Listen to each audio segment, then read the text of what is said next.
You know, George Eliot kicks off her masterpiece, Middlemarch, not with a character, but with this incredible question. What happens when people with huge souls, with these massive intellectual and spiritual ambitions, are born into a world that just doesn't have an epic stage for them?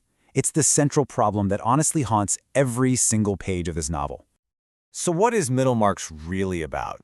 Well, at its heart, it's a study of two of these would-be saints, two idealists whose grand ambitions smash right into the stubborn, complicated, and, let's be honest, often petty reality of life in a small English town.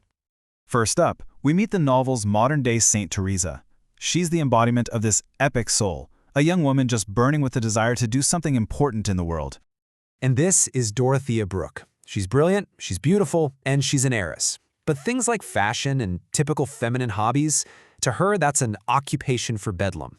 Her mind is, well, it's theoretic. She's desperately searching for some lofty conception of the world that she can pour her entire life into. The problem is, this ambition is as powerful as it is kind of vague. Okay, so at the very same time Dorothea is dreaming big, another ambitious outsider rolls into town. But his ambition isn't spiritual. Nope. His is a mission of science. Meet Dr. Tertius Lydgate. This guy is the definition of progress. He's fresh from the best medical training in Paris, and he has this passionate fire in him for scientific discovery. He looks at the local doctors and just sees them as totally backward. He sees the town as ripe for reform, and he's benevolently contemptuous of pretty much anyone who stands in his way. And this slide just frames their parallel quests perfectly. You see, Dorothea wants a grand theory for how to live, while Lydgate wants the grand theory of life itself, hidden away in these minute processes. They both truly believe their powerful ideas can reshape their world. But Middlemarch has other plans for them. And for both of our idealists, the first and biggest trap they walk right into is marriage. The single most important choice they make becomes the very cage that ends up confining their ambition. So Dorothea, in her hunt for a higher purpose, looks at this aging, kind of dry scholar, Mr. Casaubon, and sees a genius. She convinces herself that marrying him will let her serve his huge intellectual project, his key to all mythologies. She doesn't want a partner, she wants a cause, even if that means she's just a glorified assistant, a lamp holder. But the reality? Oh man, it is absolutely crushing. Casaubon's mind isn't some great cathedral of thought. It's a swampy ground of deep insecurity. His great work is going nowhere, and he's just consumed by this proud, narrow sensitiveness. Instead of a world of purpose, Dorothea finds she's trapped in a marriage defined entirely by his petty ego and jealousy. Lydgate's mistake is different, but it's just as fatal. He's not looking for an intellectual equal. He wants a beautiful, elegant ornament who will decorate the successful life he's planning. He chooses Rosamond Vincy, the town beauty, because she's the perfect accessory, the irresistible woman for a man on the up and up. And boy, does he tragically underestimate her. See, Rosamond has her own ambitions, and they are all about social status and having nice things.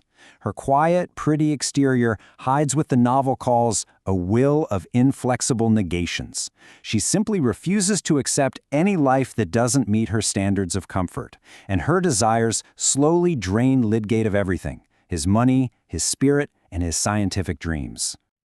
So you see, Lydgate and Dorothea's bad marriages aren't just personal failures. They're symptoms of a much larger force at work. They are caught in what the narrator calls the web of Middlemarch, this intricate network of social ties, secrets, and money that is as powerful as any single person in the story. So let's trace the threads of this web and see just how it manages to ensnare everyone.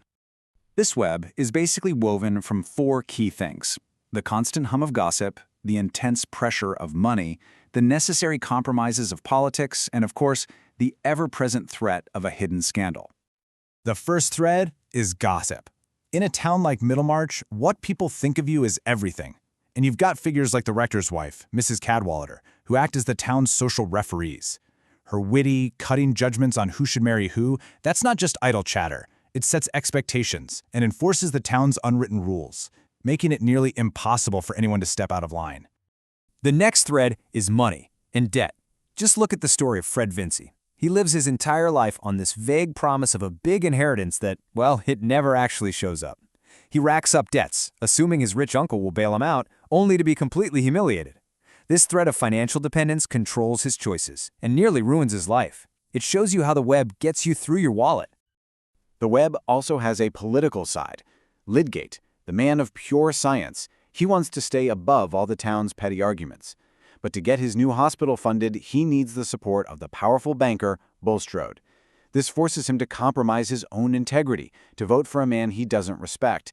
It's a small decision, but it leaves what he calls a permanent sore point in his memory. And the final, stickiest thread is scandal. The banker, Bulstrode, has built this whole life for himself based on religious piety and power. But it's all built on a really dark secret from his past.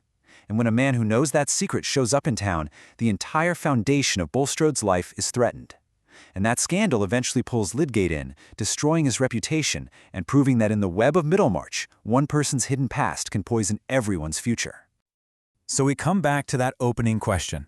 If these grand ambitions get crushed by marriage and by society, does that mean these lives were failures? Does it mean they were, as Eliot worried, unwept and just sank into oblivion? Well, the results are definitely not what they pictured. Dorothea doesn't reform the world. She ends up in a second, much happier marriage, but her influence is pretty much confined to the people right around her. And Lydgate, he doesn't make a great medical discovery. He gives up his research and becomes a wealthy doctor for the rich, treating gout instead of discovering the building blocks of life. So yeah, by their own standards, they failed. But this is the novel's final, absolutely breathtaking turn. George Eliot completely redefines what success means. The good of the world, she argues, doesn't just come from epic, heroic figures. No, it depends on the countless ordinary people, the Dorotheas of the world, whose unhistoric acts and hidden lives create these little ripples of goodness that flow out in ways we can't even see. Her grand ambition wasn't a failure. It was just channeled into a smaller, but no less vital stream. And that leaves us with a really profound question to think about. In a world that so often only celebrates the loudest and biggest achievements, Middlemarch asks us to look closer, to look at the quiet impact of our own small choices, and to wonder what unseen good might be growing from our own hidden life.